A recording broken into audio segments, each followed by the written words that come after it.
ಪ್ರಿಯ ವಿದ್ಯಾರ್ಥಿಗಳೇ, ನಾವು art of parenting ಅನ್ನೋ ವಿಚಾರವನ್ನು ಮಾತಾಡ್ತಿದ್ದೀವಿ. ನಾವು 3 ಹಂತದಲ್ಲಿ ಅದನ್ನು ಮಾತಾಡಬೇಕಾಗುತ್ತೆ. ಒಂದು, ನಾವಿವತ್ತೇನು ನಾವು ಮಾತಾಡೋಕೆ ಹೊಟ್ಟಿದ್ದೀವಿ ಟಾಪಿಕ್ಕು, ಅದು ಬೈ ಆ್ಯಂಡ್ ಸೆಲ್. ನಾವು ಮಕ್ಕಳುಗಳಿಗೆ ಯಾಕೆ ಬೈ ಆ್ಯಂಡ್ ಸೆಲ್ ಅನ್ನು ಕಲಿಸ್ಬೇಕು ಅನ್ನೋದು ಒಂದಾದರೆ, ಎರಡನೇದು ಬೈ ಆ್ಯಂಡ್ ಸೆಲ್ನ ಬೈ ಮಾಡಬೇಕಾದ್ರೆ ನಾವು ಮಕ್ಕಳಿಗೆ ಏನು ಕಲಿಸ್ಬೇಕು, ಸೆಲ್ ಮಾಡಬೇಕಾದ್ರೆ ಅದನ್ನು ಏನು ಕಲಿಸ್ಬೇಕು ಅನ್ನೋದನ್ನು ಮಾತಾಡಬೇಕಾಗುತ್ತೆ. ಈ 3 ಆಸ್ಪೆಕ್ಟಲ್ಲಿ ನಾವು ಇವತ್ತಿನ ಚರ್ಚೆಯನ್ನು ಸೀಮಿತ ಮಾಡ್ಕೊಳ್ಳೋಣ. ಇವತ್ತು ಏನು ಸಮಸ್ಯೆ ಏನು ಬರ್ತಾ ಇದೆ ಅಂದರೆ, ಎಲ್ಲರಿಗೂ ಅಷ್ಟೇ ಎತ್ತವ್ರಿಗೆ ಹೆಗ್ಣ ಮುದ್ದು ಅಂತ ಹೇಳ್ತಾರೆ. ಹಾಗೆ ಪ್ರತಿಯೊಬ್ಬ ತಂದೆ ತಾಯಿಗೂ ಯಾವ ರೀತಿ ದುರಭಿಮಾನ ಇರುತ್ತೆ ಅಂದರೆ, ನನ್ನ ಮಗ ಜಾಣ, ನನ್ನ ಮಗಳು ಜಾಣೆ, ಅಯ್ಯೋ ತುಂಬ ಬ್ರಿಲಿಯಂಟಪ್ಪ, ಎಷ್ಟು ಚೆನ್ನಾಗಿ ಅರ್ಥ ಆಗುತ್ತೆ ಗೊತ್ತಾ ನನ್ನ ಮಗನಿಗೆ, ನನ್ನ ಮಗಳಿಗೆ. ಬರೀ ಹೊಗಳಿಕೆ. ಆಫೀಸ್ಗೆ ಹೋಗೋ ಮಗಂದು ಮಗಳದೇ ಸುದ್ದಿ, ಎಲ್ಗಾರ ಹೋಗೋ ಮಗಂದು ಮಗಳದೇ ಸುದ್ದಿ, ಅವ್ರನ್ನ ಹೊಗಳದೇ ಕೆಲಸ. ಇವರು ಮಕ್ಳುಗಳನ್ನ ಎಷ್ಟು ಬ್ಲೈಂಡಾಗಿ ಬಿಲೀವ್ ಮಾಡಿರ್ತಾರೆ ಅಂದರೆ ಅಷ್ಟು ಬ್ಲೈಂಡಾಗಿ ಬಿಲೀವ್ ಮಾಡಿರ್ತಾರೆ. ಮಕ್ಳುಗಳಿಗೆ ನೀವು ನಂಬಿಕೆ ಇಡೋ ಅಗತ್ಯ ಇಲ್ಲ. ನೀವು ಅವ್ರಿಗೆ ಕಲಿಸ್ಬೇಕು. ನೀವು ನೀಡ್ ಟ್ರೈನ್ ಅವ್ರಿಗೆ ಏನು ಕಲಿಸಿದ್ರಿ. ಮಕ್ಕಳು ಸಾಕೋದು ಅಂದರೆ ಹಂದಿಗಳ ಥರ ಸಾಕ್ಬೇಡಿ. ತುಂಬ ಬೇಜಾರಾಗುತ್ತೆ. ಬೇಜಾರಾಗಿ ಮಾತಾಡ್ತಾ ಇರೋದು ನಾನು. ನನ್ನ ಭೇಟಿ ಮಾಡ್ತಾರಲ್ಲ ಜನಗಳು, ನನಗಾಗಿ ಹೊಟ್ಟೆ ಉರಿಯುತ್ತೆ. ಅಯ್ಯೋ, ಏನು ಈ ಥರ ಆಗ್ಬಿಟ್ರೆ ಹೆಂಗಪ್ಪ ಮಾಡೋದು ಅಂತ. ಈ ಚೆನ್ನಾಗಿ ತಿನ್ನಿಸ್ಬೇಡಿ. ಫಸ್ಟ್ ಆಫ್ ಆಲು ನೀವು ಊಟ ತಿಂಡಿ ಚೆನ್ನಾಗಿ ತಿನ್ನಿಸ್ತೀರಲ್ಲ, ತಲೆ ಓಡಲ್ಲ. ಊಟ ತಿಂಡಿ ಫಸ್ಟು ಸಮಸ್ಯೆ ಮಾಡಿ. ಊಟ ತಿಂದಷ್ಟು ಸಮಸ್ಯೆ ಜಾಸ್ತಿ ಆಗುತ್ತೆ ನನ್ನ ಪ್ರಕಾರ. ತಲೆ ಓಡಲ್ಲ, ಹೊಟ್ಟೆ ಚುರುಕಂದಾಗಲೇ ಬುದ್ಧಿ ಓಡೋದು. ನೀವು ಅರ್ಥ ಮಾಡ್ಕೋಬೇಕಾಗಿರೋದು ಏನಪ್ಪ ಅಂದರೆ, ಇವತ್ತಿನ ಸಮಸ್ಯೆ ಏನಂದರೆ, ಯಾವುದೇ ಒಬ್ಬ ವ್ಯಕ್ತಿ ನೋಡಿ, ಅವರು ತಂದೆ ತಾಯಿಗಳು ಅವ್ರನ್ನ ತುಂಬ ಮುದ್ದು ಮಾಡಿ ಬೆಳೆಸಿರ್ತಾರೆ, ತುಂಬ ನಂಬಿಕೆ ಇಟ್ಟು ಬೆಳೆಸಿರ್ತಾರೆ. ಒಂದು 30 ವರ್ಷ ಆಗುತ್ತೆ, ಅವ್ನು ನಾನೇನೋ ಬಿಸ್ನೆಸ್ ಮಾಡ್ತೀನಿ ಅಂತ ಹೋಗ್ತಾನೆ. ಬಿಸ್ನೆಸ್ ಮಾಡ್ತೀನಿ ಅಂತ ಹೋದರೆ ಬಿಸ್ನೆಸ್ಸಲ್ಲಿ ಲಾಸ್ ಆಗ್ತಾಯಿದೆ ಅಥವಾ ಪ್ರಾಫಿಟ್ ಆಗ್ತಾಯಿಲ್ಲ. ಅಮ್ಮನ ಒಡವೆ ಮಾರ್ಬಿಟ್ಟ, ಅಪ್ಪನ ಪೆನ್ಷನ್ ದುಡ್ಡೆಲ್ಲ ಗುಳುಮ್ಸ್ವಾಹ ಮಾಡ್ದ, ಈಗ ಮನೆ ಪ್ಲಡ್ಜ್ ಮಾಡಿದ್ದಾನೆ, ನೆಕ್ಸ್ಟು ಮನೆ ಮಾರಬೇಕು ಅಂತಾನೆ. ಹೀಗೆ ಸರಣಿ ಆತ್ಮಹತ್ಯೆಗಳು. ಬಿಸ್ನೆಸ್ಸಲ್ಲಿ ಯಾರು ಹೊಸದಾಗಿ ಎಂಟ್ರ್ ಆಗ್ತಾ ಇದ್ದಾರಲ್ಲ, ಅವ್ರು ಯಾರನ್ನಾರು ನೀವು ಅಬ್ಸರ್ವ್ ಮಾಡಿ, 1% ಸಕ್ಸಸ್ ರೇಟ್ ಇಲ್ಲ. 1%. ಅಥವಾ ಯಾರು ಆಲ್ರೆಡಿ ಬಿಸ್ನೆಸ್ ತಂದೆ ನಡೆಸ್ತಾ ಇದ್ರು, ಈಗ ಮಕ್ಕಳು ಬರ್ತಾ ಇದ್ದಾರಲ್ವಾ, ಮಕ್ಕಳು ಎಂಟ್ರ್ ಆಗ್ತಿದ್ದಂಗೆ ಆ ಬಿಸ್ನೆಸ್ ಮುಳುಗೋಗ್ತೈತೆ. ಯಾಕಿದು ಸಮಸ್ಯೆ, ಯಾಕೆ ಅನ್ನೋ ಒಂದು ಪ್ರಶ್ನೆಯನ್ನು ನೀವು ಕೂತ್ಕೊಂಡು ಯೋಚಿಸ್ಬೇಕಾಗತ್ತೆ. ಇದಕ್ಕೆ ಉತ್ತರ ಕೊಡಬೇಕಾದ್ದು ಧರ್ಮ. ಆ ಒಂದು ಸಮಯದಲ್ಲಿ ಯಾರೆಲ್ಲ ಧಾರ್ಮಿಕ ವ್ಯಕ್ತಿತ್ವ ಉಳ್ಳವರಿದ್ದರು, ಅವ್ರುಗಳು ಆ ಒಂದು ಜ್ಞಾನವನ್ನು ಕೊಡಬೇಕಾಯ್ತು ಜನಕ್ಕೆ. ಅಪ್ಪ, ಈ ಪ್ರಜ್ಞೆನ ಈ ಮಕ್ಕಳಲ್ಲಿ ನೀವು ಬಿತ್ತಿ, ಇಲ್ಲ ಅಂದರೆ ಮಕ್ಕಳುಗಳು ನಾಳೆ ನಿಮ್ಮ ಬಿಸ್ನೆಸ್ನ ನಡ್ಸೋಕ್ಕೆ ಸಾಧ್ಯ ಇಲ್ಲ, ನೋಡ್ಕೊಳಕ್ಕೆ ಸಾಧ್ಯ ಇಲ್ಲ, ಹಾಳು ಮಾಡಿಬಿಡ್ತಾರೆ ಅಂತ. ಆದರೆ ಆ ಧಾರ್ಮಿಕತ್ವ ಇಲ್ಲವರೇ ಇಲ್ಲ ಅಂತೀನಿ. ಎಲ್ಲರೂ ಕಳ್ರೆ. ನನ್ನ ಪ್ರಕಾರ ಧಾರ್ಮಿಕ ಒಂದು ನೆಲೆಗಟ್ಟಿನಲ್ಲಿ ಇರೋರು ವೆರಿ ರೇರ್. ಎಲ್ಲ ಕಳ್ರೆ. ಇವರು ಕಳ್ಳರು ಅಂತನೂ ಅಂದರೂ ತಪ್ಪಾಗುತ್ತೆ, ಅವ್ರಿಗೆ ಅವಮಾನ ಆಗುತ್ತೆ. ಕಳ್ಳರಿಗೆ ಅವರು ಆನೆಸ್ಟ್ ಆಗಿರ್ತಾರೆ, ಇವರು ಅದಕ್ಕಿಂತನೂ ಇನ್ನೂ ಕಡೆ. ಹಾಗಾಗಿ ನಾನು ನಿಮಗೂ ಅದನ್ನೇ ಹೇಳ್ತಾ ಇದ್ದೀನಿ, ನೀವು ಯಾರಾದರೂ ಇದನ್ನು ವೃತ್ತಿಯಾಗಿ ತಗೊಳ್ಳೋದಿದ್ದರೆ ದಯವಿಟ್ಟು ಎಜುಕೇಟ್ ಮಾಡಿ. ತಂದೆ ತಾಯಿಗಳಿಗೆ ಫ್ರೀ ಆಫ್ ಕಾಸ್ಟಲ್ಲಿ ಎಜುಕೇಟ್ ಮಾಡಿ, ಅರ್ಥ ಮಾಡಿಸಿ ಆರ್ಟ್ ಆಫ್ ಪೇರೆಂಟಿಂಗ್ ಅನ್ನೋ ವಿಚಾರನ. ಇವತ್ತು ಬೈ ಆ್ಯಂಡ್ ಸೆಲ್ ಯಾವ ರೀತಿ ಬೈ ಮಾಡಬೇಕು, what are those buying parameters ಅಂತ ನಾವು ಮಕ್ಳಿಗೆ ಕಲಿಸಲಿಲ್ಲ ಅಂದರೆ, what are those selling parameters ಅನ್ನೋದನ್ನ ನಾವು ಚಿಕ್ಕ ವಯಸ್ಸಲ್ಲೇ ಕಲಿಸಲಿಲ್ಲ ಅಂದರೆ, ಅವರು ಬೆಳೆದು ದೊಡ್ಡವರಾದ ಮೇಲೆ they can't do the business ಅಲ್ಲಪ್ಪ. ಒಂದು ಸ್ವಂತ ಮನೆ ತಗೊಳಕ್ಕೆ ಸಾಧ್ಯ ಇಲ್ಲ, ಒಂದು ಸ್ವಂತ ಸೈಟ್ ತಗೊಳಕ್ಕೆ ಸಾಧ್ಯ ಇಲ್ಲ. ಗೊತ್ತಿರಲಿ, ಅವ್ರು ಎಲ್ಲರ ಕೆಲಸಕ್ಕೆ ಹೋಗ್ತಾ ಇದ್ರೆ ನೀವೇನು ಕಟ್ಸಿದ್ರಲ್ಲ ಅದೇ ಲಾಸ್ಟು. ಅದರಿಂದ ಆಚೆಗೆ ಅವ್ರ ಕೈಲಿ ಏನು ಮಾಡೋಕ್ಕೆ ಸಾಧ್ಯ ಇಲ್ಲ. ಯಾಕೆಂದರೆ ಅವ್ರಿಗೆ ಯಾವ ರೀತಿ ಬೈ ಮಾಡಬೇಕು, ಯಾವ ರೀತಿ ಸೆಲ್ ಮಾಡಬೇಕು ಅನ್ನೋದೇ ಗೊತ್ತಿರಲ್ವಲ್ಲ. ಸೆಲ್ ಮಾಡೋದು ಗೊತ್ತಿರುತ್ತೆ ಬಿಡಿ ಎಲ್ಲರಿಗೂ. ಬೇಕಾದ್ರೆ ಇರೋದನ್ನು ಸೆಲ್ ಮಾಡ್ತಾರೆ, ಬೈ ಮಾಡೋದು ಯಾರಿಗೂ ಗೊತ್ತಿರಲ್ವಲ್ಲ. ಹಾಗಾಗಿ ಪ್ರಾಕ್ಟಿಕಲಾಗಿ ಥಿಂಕ್ ಮಾಡಿ. ನೀವು ನಿಮ್ಮ ಮಕ್ಳಿಗೆ ಏನು ಕಲಿಸ್ತಾ ಇದ್ದೀರಿ, ಡೈಲಿ ಏನು ಕಲಿಸಿದ್ರಿ, ಊಟ ಹಾಕ್ತಾ ಇದ್ದೀರಾ, ಊಟ ಹಾಕೋ ಅಗತ್ಯ ಇಲ್ಲ ಅಂತೀನಿ. ಒಬ್ಬ ವ್ಯಕ್ತಿಗೆ 30 ದಿನ ಊಟ ಹಾಕಲಿಲ್ಲ ಅಂದರೆ ಬದುಕ್ತಾನೆ ಅವನು. ರುಚಿಯಾಗಿ ಊಟ ಹಾಕ್ತಾ ಇದ್ದೀರಾ ಅಷ್ಟೇ, ಇನ್ನೇನು ಕಲಿಸ್ತಾ ಇಲ್ಲ. ನೀವು ಮಲಗೋಕ್ಕಿಂತ ಮುಂಚೆ ಮಕ್ಕಳಿರೋರು, ಸಣ್ಣ ಮಕ್ಕಳಿರೋರು, ಸಣ್ಣದು ಅಂದರೆ ಅದಕ್ಕೆ 30 ಇರಲಿ ಅಪ್ಪ, ಈಗ ಕೆಲವ್ರಿಗೆ ಸಣ್ಣದು ಅಂದರೆ 30 ವರ್ಷ ಆಗಿರುತ್ತೆ ಮಗನಿಗೆ, ಅವ್ರಿಗೆ ಅವ್ರ ಪ್ರಕಾರ ಅದು ಸಣ್ಣದು ಅದು. ಸೊ ನಿಮ್ಮ ಪ್ರಕಾರ ಸಣ್ಣದು ಅನ್ನೋದು ಎಷ್ಟು ವರ್ಷನೋ ಅಷ್ಟು. ಏನು ಕಲಿಸಿದ್ರಿ? ಡೈಲಿ ಊಟ ನೀವು ಮಲಗೋಕ್ಕಿಂತ ಮುಂಚೆ ಒಂದು ಪ್ರಶ್ನೆಗೆ ಉತ್ತರ ತಗೊಳ್ಳಿ. ನಾನು ನನ್ನ ಮಗನಿಗೆ, ನನ್ನ ಮಗಳಿಗೆ ಇವತ್ತೇನು ಕಲಿಸ್ತೆ? ನೀವು ಅವ್ರಿಗೆ ಆಸ್ತಿ ಕೊಡಬೇಡಿ, ಅವ್ರಿಗೇನು ಕೊಡಬೇಡಿ. ಅವ್ರಿಗೇನು ಕಲಿಸ್ತೀರಿ ಅದನ್ನಷ್ಟೇ ಹೇಳಿ. ಒಂದು ಪ್ರಶ್ನೆ ಕೇಳ್ಕೊಳ್ಳಿ, ನೀವೇನು ಕಲಿಸ್ತೀರಾ ಅದಷ್ಟೇ ಶಾಶ್ವತವಾಗಿ ಉಳ್ಕೊಳ್ಳೋದು. ನೀವು ಕೊಡಿಸಿರೋ ಚಿನ್ನ ಶಾಶ್ವತ ಅಲ್ಲ, ಯಾವಾಗ ಬೇಕಾದ್ರೂ ಹಾಳು ಮಾಡ್ಬೋದು. ನೀವು ಕಟ್ಟಿರೋ ಮನೆ ಶಾಶ್ವತ ಅಲ್ಲ, ಯಾವಾಗ ಬೇಕಾದ್ರೂ ಅವರು ಪ್ಲಡ್ಜ್ ಮಾಡ್ಬಿಟ್ಟು ಹಾಳು ಮಾಡಿಬಿಡ್ಬೋದು. ಏನು ಕಲಿಸಿದ್ರಿ ನೋಡಿ, ಏನು ಕಲಿಸಿದ್ರಿ ಹೇಳಿ. ಡೈಲಿ ಮಲಗೋಕ್ಕಿಂತ ಮುಂಚೆ ನನ್ನ ಮಗುಗೆ ಏನು ಕಲಿಸ್ತೆ ಅನ್ನೋದನ್ನು ನೀವು ಕೇಳ್ಕೊಂಡು ಮಲಗಬೇಕಾದ. ಮಕ್ಕಳು ಅನ್ನೋದನ್ನು ನೀವು ಎಷ್ಟು ಆಸಕ್ತಿಯಿಂದ ನೀವು ಸಾಕ್ತಾ ಇದ್ದೀರಿ. ಅವು ಪ್ರಾಣಿಗಳಾದರೂ ಅಷ್ಟೇ ಅವು ತುಂಬ ಬ್ರಿಲಿಯಂಟ್ ಇರ್ತವೆ ನನ್ನ ಪ್ರಕಾರ. ತನ್ನ ಮಕ್ಳುಗಳಿಗೆ ಅವು ಚೆನ್ನಾಗಿ ಟ್ರೈನ್ ಅಪ್ ಮಾಡ್ತವೆ. ಮನುಷ್ಯ ಒಬ್ಬನೇ ಟ್ರೈನ್ ಅಪ್ ಮಾಡಲ್ಲ ಮಕ್ಕಳಿಗೆ, ತುಂಬ ಮುದ್ದು ಮಾಡ್ತಾನೆ. ಮುದ್ದು ಮಾಡೋ ಅಗತ್ಯ ಇಲ್ಲಲ್ಲ. ಎಷ್ಟು ವರ್ಷ ಅಂತ ಮುದ್ದು ಮಾಡಿಸ್ಕೊತಾರೆ ನಿಮ್ಮ ಹತ್ರ? ಈಗಂತೂ 18-19 ವರ್ಷ ಮುಗೀತು. ಆಮೇಲೆ ಅವರವರು ಮುದ್ದು ಮಾಡೋಕ್ಕೆ ಜನಗಳನ್ನ ಹುಡುಕ್ತಾರೋ. ಹಾಗಾಗಿ ಏನು ಕಲಿಸಿದ್ರಿ? ಡೈಲಿ ಮಲಗೋಕ್ಕಿಂತ ಮುಂಚೆ ಆ ಪ್ರಶ್ನೆ ಕೇಳಿ, ಏನು ಕಲಿಸ್ದೆ ನಾನು? ಇವತ್ತು ಅವರು ಸ್ವಂತಕ್ಕಾದ್ರೂ ಸರಿ, ಅವರು ಬೈ ಮಾಡೋಕ್ಕೆ ಹೊರಟಾಗ ಅನಗತ್ಯವಾದದ್ದನ್ನು ಬೈ ಮಾಡ್ತಾರೆ. ಹಾಗಾಗಿ ದುಡ್ಡು ಉಳಿತಾ ಇಲ್ಲ. ನಾನು ಯಾಕೆ ಈ ವಿಚಾರವನ್ನು ಮಕ್ಳಿಗೆ ಕಲಿಸ್ಬೇಕು ಅನ್ನೋದನ್ನು ನಾನು ನಿಮ್ಗೆ ಅರ್ಥ ಮಾಡಿಸ್ತಾ ಇದ್ದೀನಿ. ಈಗ ಅವರು ಆಯ್ತಪ್ಪ ಬಿಸ್ನೆಸ್ ಮಾಡೋರಲ್ಲ ಕ್ಯಾಟಗರಿ ಅಂತ ಅಂದ್ಕೊಳ್ಳಿ. ಮಾಮೂಲಿ ವ್ಯಕ್ತಿಗಳಾದ್ರೂ ಅವ್ರೇನು ಸಂಪಾದಿಸಿದ್ರು ಆ ಸಂಪಾದಿಸಿರೋದ್ರಲ್ಲಿ ಅನಗತ್ಯವಾದದ್ದನ್ನು ಹೋಗಿ ಬೈ ಮಾಡ್ತಾರೆ. ದುಂದು ವೆಚ್ಚಾಗ್ತೈತೆ, ಅಗತ್ಯನೇ ಇರಲ್ಲ. ಮತ್ತು ಬೆಲೆ ಬಗ್ಗೆ ಅವ್ರ ತಿಳುವಳಿಕೆನೇ ಇರಲ್ಲ. ಬೆಲೆ ಇದಕ್ಕೆ ಇಷ್ಟು ಮೌಲ್ಯ ಇದೆಯಾ ಅದ್ರ ಬಗ್ಗೆ ಅವ್ರು ಯೋಚನೆ ಮಾಡೋದಕ್ಕೂ ಗೊತ್ತಿರಲ್ಲ ಅವ್ರಿಗೆ, ಯಾಕಂದರೆ ಕಲಿಸಿರಲ್ಲ. ಮತ್ತು ಯಾವುದೇ ಒಂದು ಪರ್ಚೇಸ್ ಮಾಡಬೇಕು ಅಂತ ಹೊರಟಾಗ ಆ ಪರ್ಚೇಸಿಂಗ್ ಅಟ್ಮಾಸ್ಫಿಯರಲ್ಲಿ ಒಂದು ಒತ್ತಡ ಕ್ರಿಯೇಟ್ ಮಾಡಿರ್ತಾರೆ ಎಲ್ಲರೂ. ಆ ಒತ್ತಡ ಕ್ರಿಯೇಟ್ ಮಾಡಿರ್ತಾರೆ. ಆ ಒತ್ತಡದಲ್ಲಿ ಒಂದು ಒತ್ತಡ ಕ್ರಿಯೇಟ್ ಮಾಡಿರ್ತಾರೆ ಆಲ್ರೆಡಿ ಅಲ್ಲಿ. ಆಗ ಅಲ್ಲಿ ಹೋದಾಗ ಇವ್ರಿಗೆ ಕುತ್ಕೊಂಡು ಯೋಚಿಸೋದಷ್ಟು ಟೈಮ್ ಇರಲ್ಲ. ಅವ್ರಿಗೆ ಇಮಿಡಿಯೇಟ್ ಡಿಸಿಷನ್ ತೊಗೋಬೇಕಾಗತ್ತೆ. ಆ ರೀತಿ ಸೇಲ್ಸ್ ಅವರು ಪ್ರೊವೋಕ್ ಮಾಡ್ತಾರೆ, ತೊಗೊಂಡು ಬಂದ್ಬಿಡ್ತಾರೆ. ಹಾಗಾಗಿ ಇವತ್ತು ತುಂಬ ಜನ ಯೂತ್ಸ್ ಏನಿದ್ದಾರೆ ಅವ್ರ ಸೇವಿಂಗ್ಸ್ ಕಡಿಮೆ. 50,000 1 ಲಕ್ಷ ಸಂಬಳ ತಗೋತಾರೆ. ಹಿಂದೆ ಬರೀ 5,000 ತೊಗೋತಿದ್ರು ಸೇವಿಂಗ್ಸ್ ಜಾಸ್ತಿ ಇತ್ತು. ಇವತ್ತು 50,000 ಸಂಬಳ ತೊಗೊಂಡು ಸೇವಿಂಗ್ಸ್ ಇಲ್ಲ. ಸೇವಿಂಗ್ಸ್ ಯಾಕಿಲ್ಲ ಅಂದರೆ ಅವ್ರಿಗೆ ಬೈಯಿಂಗ್ ಪ್ಯಾರಾಮೀಟರ್ಸ್ ಗೊತ್ತಿಲ್ಲ. ಯಾವ ರೀತಿ ಬೈ ಮಾಡಬೇಕು, ಏನೇನು ಬೈ ಮಾಡಬೇಕು, ಎಲ್ಲಿ ಬೈ ಮಾಡಬೇಕು, ಯಾಕೆ ಬೈ ಮಾಡಬೇಕು, ಇದ್ಯಾವುದೂ ಗೊತ್ತಿಲ್ಲ ಅವ್ರಿಗೆ. ಚೆನ್ನಾಗಿ ಎಲ್ಲಿ ಕಣ್ಣಿಗೆ ಕಾಣುತ್ತೆ, ಎಲ್ಲಿ ಶೋರೂಮ್ ಚೆನ್ನಾಗಿ ಕಣ್ಣಿಗೆ ಕಾಣುತ್ತೆ ಅದನ್ನು ಹೋಗ್ತಾ ಇದ್ದಾರೆ, ಬೈ ಮಾಡ್ತಾ ಇದ್ದಾರೆ ಅಷ್ಟೇ. ಹಾಗಾಗಿ ನಿಮ್ಮ ಮಕ್ಕಳೇನಾದರೂ ಹಣ ಉಳಿಸ್ಬೇಕು, ತಾವು ಏನು ಗಳಿಸ್ತಾರೆ ಆ ಗಳಿಸಿರೋಂತಕ್ಕಂಥ ಹಣವನ್ನು ಉಳಿಸ್ಬೇಕು ಅನ್ನೋ ಒಂದು ದೃಷ್ಟಿಕೋನ ಇದ್ದರೆ ನೀವು ಅವ್ರಿಗೆ ಬೈಯಿಂಗ್ ವಿಚಾರನ ಕಲಿಸ್ಬೇಕಾಗತ್ತೆ. ನನ್ನ ಮಕ್ಕಳು ಸಕ್ಸಸ್ಫುಲ್ ಬಿಸ್ನೆಸ್ ಮ್ಯಾನ್ ಆಗಬೇಕು ಅನ್ನೋ ಆಸೆ ಇದ್ದರೆ ನೀವು ಅವ್ರಿಗೆ ಸೇಲ್ ಮಾಡೋ ವಿಚಾರನ ಕಲಿಸ್ಬೇಕಾಗತ್ತೆ. ಹೌ ಟು ಸೇಲ್ ಅನ್ನೋದಿದೆಯಲ್ಲ, ಅವನು ಒಳ್ಳೆ ರೀತಿ ಆತ ಸೇಲ್ ಮಾಡಬೇಕು ಅಂದರೆ ಅವನು ಒಳ್ಳೆ ರೀತಿಲಿ ಬೈ ಮಾಡಿರಬೇಕು. ಅದರ್ಥ ಮಾಡ್ಕೊಳ್ಳಿ. ಗುಡ್ ಬೈಯರ್ ಇರ್ತಾನಲ್ಲ ಅವನಷ್ಟೇ ಗುಡ್ ಸೆಲ್ಲರ್. ಗುಡ್ ಬೈಯರೇ important.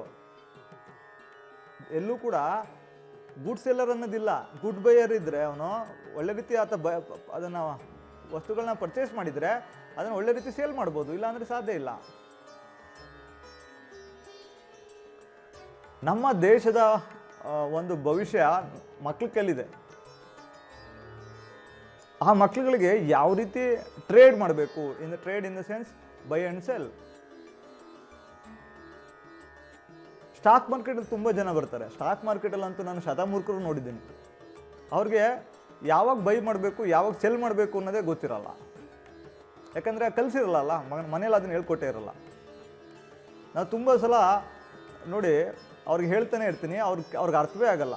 By at low, stock ಮಾರ್ಕೆಟಲ್ಲಿ ಒಂದು ಫಾರ್ಮುಲಾ ಇದೆ, by at low cell at high ಅಂತ. ನಾವು 3 ವರ್ಷದಿಂದ ಕಾದಿದ್ದೀವಿ ಬೈ ಎಟ್ ಲೋ ಫಾರ್ಮುಲಾ ಉಪಯೋಗಿಸಿ ಪರ್ಚೇಸ್ ಮಾಡೋಕ್ಕೆ. ಕರೋನಾ ಬಂದಾಗ ಪರ್ಚೇಸ್ ಮಾಡಿದ್ವಿ, ಯಾಕಂದರೆ ಅದು ಲೋಗೆ ಬಂದಿತ್ತು. ಈಗ ಅವೆಲ್ಲ ಐಯಲ್ಲಿದೆ, ಸೆಲ್ ಎಟ್ ಹೈ. 3 ವರ್ಷದಿಂದ ದುಡ್ಡನ್ನು ಇಟ್ಕೊಂಡು ಕಾದಿದ್ವಿ, ಪರ್ಚೇಸ್ ಮಾಡೇ ಇರಲಿಲ್ಲ, ಯಾಕಂದರೆ ಅದು ಲೋಗ್ ಬರಲೇ ಇಲ್ಲ. ಅಂದರೆ ಯಾವುದೇ ಒಂದು ವಸ್ತುಗಳನ್ನು ಪರ್ಚೇಸ್ ಮಾಡಬೇಕಾದ್ರೆ ಫಸ್ಟು ತಾಳ್ಮೆ ಇರಬೇಕಾಗತ್ತೆ. ಆ ಸಮಯಕ್ಕೋಸ್ಕರ ಕಾಯಬೇಕಾಗತ್ತೆ. ಕಾಯ್ದೇ ಅದನ್ನು ಪರ್ಚೇಸ್ ಮಾಡೋಕ್ಕೆ ಹೋದಾಗ ಅವ್ರು ಸಿಗಾಕೋತಾರೆ, ಜಾಸ್ತಿ ಬೆಲೆ ಕೊಡಬೇಕಾಗತ್ತೆ, ಅದಕ್ಕಷ್ಟು ಮೌಲ್ಯ ಇರಲ್ಲ. ಅರ್ಥ ಆಗ್ತಿದ್ದಿಲ್ಲ? ಹಾಗಾಗಿ ಇವತ್ತು ಸ್ಟಾಕ್ ಮಾರ್ಕೆಟಲ್ಲಿ 99% ಎಲ್ಲರೂ ಕೂಡ ಫೇಲ್ಯೂರೇ, ಎಲ್ಲರೂ ಕೂಡ ಕಳ್ಕೊಂಡಿರೋರೆ. ಯಾಕೆಂದರೆ ಅವ್ರ ತಂದೆ ತಾಯಿಗಳು ಅವ್ರಿಗೆ ಬೈ ಆ್ಯಂಡ್ ಸೆಲ್ ಬಗ್ಗೆ ಕಲಿಸಿರಲ್ಲ. ಯಾವಾಗ ಬೈ ಮಾಡಬೇಕು, ಯಾವಾಗ ಸೆಲ್ ಮಾಡಬೇಕು ಅದು ಗೊತ್ತಿರಲ್ಲ ಅವ್ರಿಗೆ. ಹಾಗಾಗಿ ನೀವು ದಿನನಿತ್ಯ ಜೀವನವನ್ನು ನಡೆಸಬೇಕು ಅಂದರೂ ಕೂಡ ಅಲ್ಲಿ ಬೈ ಮಾಡೋದಿರುತ್ತೆ. ಅರ್ಥ ಮಾಡ್ಕೊಳ್ಳಿ, ವಸ್ತುಗಳನ್ನ ತಗೊಳ್ಳೋದಿರುತ್ತೆ. ಅದೇ ರೀತಿ ದಿನನಿತ್ಯ ಆತ ವ್ಯಾಪಾರ ಮಾಡಬೇಕು ಅಂದರೆ ಅಲ್ಲೂ ಕೂಡ ಬೈ ಮಾಡೋದಿರುತ್ತೆ. ಎಲ್ಲೋ ಒಂದು ಚೆನ್ನಾಗಿರೋದು ಕಡಿಮೆ ರೇಟಿಗೆ ಸಿಗೋದು ತಂದು ಬೈ ಮಾಡಿ ಅದನ್ನು ಸೇಲ್ ಮಾಡೋದಿರುತ್ತೆ. ಆದರೆ ಇವೆಲ್ಲ ಮೂಲಭೂತ ಅಂಶಗಳನ್ನು ತಂದೆ ತಾಯಿಗಳು ಮಕ್ಳಿಗೆ ಕಲ್ಸೋಕೆ ಹೋಗಲ್ಲ, ಕಲಿಸಿರಲ್ಲ. ಅವರು ಬ್ಯುಸಿ ಇರ್ತಾರೆ, ಗಂಡ ಹೆಂಡತಿ ಜಗಳ ಆಡೋದ್ರಲ್ಲಿ ಬ್ಯುಸಿ ಇರ್ತಾರೆ, ಅತ್ತೆ ಸೊಸೆ ಜಗಳ ಆಡೋದ್ರಲ್ಲಿ ಬ್ಯುಸಿ ಇರ್ತಾರೆ, ಎಲ್ಲ ಬ್ಯುಸಿ ಇರ್ತಾರೆ. ಇವರೆಲ್ಲ ಬಿಸ್ನೆಸ್ ಮ್ಯಾನ್ ಅಲ್ಲ, ಬ್ಯುಸಿ ಮ್ಯಾನ್ಗಳು ಇವರು. ಹಾಗಾಗಿ ಮಕ್ಳಿಗೆ ಕಲಿಸಿರಲ್ಲ. ಸರಿ, ಕಲಿಸಿರಲ್ಲ, ಅದು ಗುರ್ತಿಸಿರಲ್ಲ. ಮತ್ತು ಮಕ್ಳ ಬಗ್ಗೆ ತುಂಬ ಅಭಿಮಾನ ಇರುತ್ತೆ. ನನ್ನ ಮಗ ಹಾಗೆ, ನನ್ನ ಮಗ ಹೀಗೆ, ನನ್ನ ಮಗಳು ಹಾಗೆ, ನನ್ನ ಮಗಳು ಹೀಗೆ ಅಂತ ಅಭಿಮಾನ ಇರುತ್ತೆ. ಅಭಿಮಾನದಲ್ಲಿ ಏನು ಮಾಡ್ತಾರೆ, ಮಗ ಬಂದು ಹೇಳ್ತಾನೆ, ನಾನು ಅದು ಮಾಡ್ತೀನಿ ಅಮ್ಮ, ಇದು ಮಾಡ್ತೀನಿ ಅಮ್ಮ ಅಂತ. ಸರಿ ಮಾಡೋಗಪ್ಪ ಅಂತ ದುಡ್ಡು ಕೊಟ್ಟು ಕಳಿಸ್ತಾರೆ. ಅವನಿಗೆ ಕರೆಕ್ಟಾಗಿ ಒಂದು ಅಂಡರ್ವೇರ್ ತಗೊಳಕ್ಕೆ ಬರೋಲ್ಲ, ಗೊತ್ತಿರಲಿ ನಿಮಗೆ. ನಿಮ್ಮ ಮಗನಿಗೆ, ನಿಮ್ಮ ಮಗಳಿಗೆ ಕರೆಕ್ಟಾಗಿ ಒಂದು ಇದನ್ನು ತಗೊಳಕ್ಕೆ ಬರೋಲ್ಲ ಇವ್ರಿಗೆ. ಇನ್ಯಾವ ಬಿಸ್ನೆಸ್ ಮಾಡೋದು ಇವರು? ಇನ್ಯಾವ ಬಿಸ್ನೆಸ್ ಮಾಡೋರು ಇವರು? ನಾನು ಹಿಂಗೆ ಹೇಳಿ ಕಳಿಸಿದ್ದೀನಿ, ಬಿಸ್ನೆಸ್ ಮಾಡ್ತಾನೆ ನನ್ನ ಮಗ, ಹೇಗಿದೆ ಜಾತಕ ಅಂತ ಕೇಳಿದ್ರು. ಅವ್ವ ತಾಯಿ, ಅವ್ನು ಕರೆಕ್ಟಾಗಿ ಅವ್ನಿಗೊಂದು ಸ್ವಂತ ಅಂಡರ್ವೇರ್ ತಗೊಳಕ್ಕೆ ಕೇಳ ಅವನಿಗೆ, ಆಮೇಲೆ ಬಿಸ್ನೆಸ್ ಬಗ್ಗೆ ಯೋಚಿಸ್ಲಿ ಅಂತಂದು. You need to understand. ಮಕ್ಳುಗಳಿಗೆ ಅವರ ಅಗತ್ಯದ ವಸ್ತುಗಳೇನಿದೆಯಲ್ಲ ಅದನ್ನು ನೀವು ಕಲಿಸ್ಬೇಕು. How to buy and how to sell ಅಂತ. ಸೆಲ್ಲಿಂಗ್ನು ಕಲಿಸ್ಬೇಕು. ಸೆಲ್ಲಿಂಗ್ ಅಂದ್ರೇನು, ಅವ್ರು ಏನಾರು ಮಾಡ್ತಾರಲ್ಲ ಅವ್ರ ಕೈಲಿ ಮಾಡಿಸ್ಬೇಕು, ಅದನ್ನು ಸೇಲ್ ಮಾಡಿಸ್ಬೇಕು. ಈಗ ನಿಮ್ಮ ಮಗು ಅದು ಚಿಕ್ಕ ಮಗುನೇ ಆಗಿರಲಿ, ಅದ್ರ ಕೈಲಿ ಪೇಂಟ್ ಮಾಡಿಸಿ ಅದಕ್ಕೊಂದು ಫ್ರೇಮ್ ಹಾಕಿ ಅವಳು ಕೇಳಿ, ಅಥವಾ ಅವನು ಕೇಳಿ, ಅಪ್ಪ ಇದಕ್ಕೆ ರೇಟ್ ಎಷ್ಟು ಅಂತ. ಅದು ಹೇಳುತ್ತೆ 50 ರೂಪಾಯಿ ಅಂತ. 50 ರೂಪಾಯಿ ಕೊಡಿ, ಅದನ್ನು ಪರ್ಚೇಸ್ ಮಾಡಿ, ಪೇಂಟಿಂಗ್ ಇದು ಅಂತ. ಅವಕ್ಕೆ ಸೇಲಿಂಗ್ ಕಾನ್ಸೆಪ್ಟನ್ನ ನೀವು ಕೊಡಬೇಕಾಗತ್ತೆ. ಯಾವ ರೀತಿ ಸೇಲ್ ಮಾಡ್ಬೋದು ಅಂತ, ಯಾವ ರೀತಿಯೆಲ್ಲ ಸೇಲಿಂಗ್ ಆಸ್ಪೆಕ್ಟ್ಸ್ ಇದೆ ಅಂತ. ವಾಟ್ ಈಸ್ ಸೇಲ್ ಅನ್ನೋದನ್ನ ಕಲಿಸ್ಬೇಕಾಗತ್ತೆ. ಮನೆಯಲ್ಲಿ ಅವರು ಅದನ್ನು ಹೇಳ್ಕೊಟ್ಟೇ ಇರಲ್ಲ, ಅವನು ಹೆಂಗೆ ಬಿಸ್ನೆಸ್ ಮಾಡೋಕ್ಕೆ ಸಾಧ್ಯ? ವಾಟ್ ಈಸ್ ಸೇಲ್ ಅನ್ನೋದು ಗೊತ್ತೇ ಇರಲ್ಲ ಅವ್ನಿಗೆ. ಅವನು ಹೆಂಗೆ ಹೋಗಲ್ಲ ಈಚೆ ಕೂಡ ಹೋಗಿ ಬಿಸ್ನೆಸ್ ಮಾಡೋಕ್ಕೆ ಸಾಧ್ಯ? ಯಾಕಂದ್ರೆ ಸೇಲ್ ಅನ್ನೋ ಆಸ್ಪೆಕ್ಟ್ ಇದೆಯಲ್ಲ, ಅದು ನಿಂತಿರೋದೇ ಬೈಯಿಂಗ್ ಮೇಲೆ. ಮಕ್ಳುಗಳಿಗೆ ನೀವು ಬೈಯಿಂಗ್ ಆ್ಯಂಡ್ ಸೆಲ್ಲಿಂಗ್ ಕಲಿಸ್ಲಿಲ್ಲ ಅಂತಂದರೆ ಅವ್ರು ಹೇಳ್ತೀನಿ ಕೇಳಿ, ನೀವೇನು ಮಾಡಿಕ್ಕಿದ್ರಲ್ಲ ಆಸ್ತಿ ಅದನ್ನೆಲ್ಲ ನೀಟಾಗಿ ಕಳೆದು ಬಿಡ್ತಾರೆ ಒಂದು.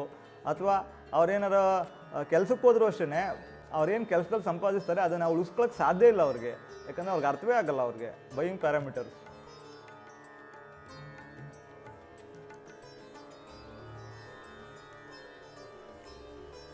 ನೀವು ಮಕ್ಳಿಗೆ ಏನು ಕಲಿಸ್ಬೇಕು ಅನ್ನೋದನ್ನು ನಾನು ಆರ್ಟ್ ಆಫ್ ಪೇರೆಂಟಿಂಗಲ್ಲಿ ಹೇಳ್ಕೊಡ್ತಾ ಹೋಗ್ತಾ ಇದ್ದೀನಿ. ಆ art of parenting related topics ಏನಿದೆ ಎಲ್ಲದನ್ನೂ ವಿಡಿಯೋ ಶೂಟಿಂಗ್ ಮಾಡಬೇಕು. ಈಗ ನೆಕ್ಸ್ಟ್ ಈ ಮಂತಲ್ಲಿ ಮಾಡಿಸಪ್ಪ ಅವ್ರಿಗೆ, ನವಂಬರಲ್ಲಿ ಎಲ್ಲರಿಗೂ ಮಾಡಿಸು. ಎಲ್ಲರೂ ಕೂಡ art of parenting topics related video ಮಾಡಬೇಕು, ಮತ್ತು ನಿಮ್ಮ ಮನೆಗಳಲ್ಲಿ ಅದನ್ನು ಅಳವಡಿಸ್ಬೇಕು. ಓಕೆ.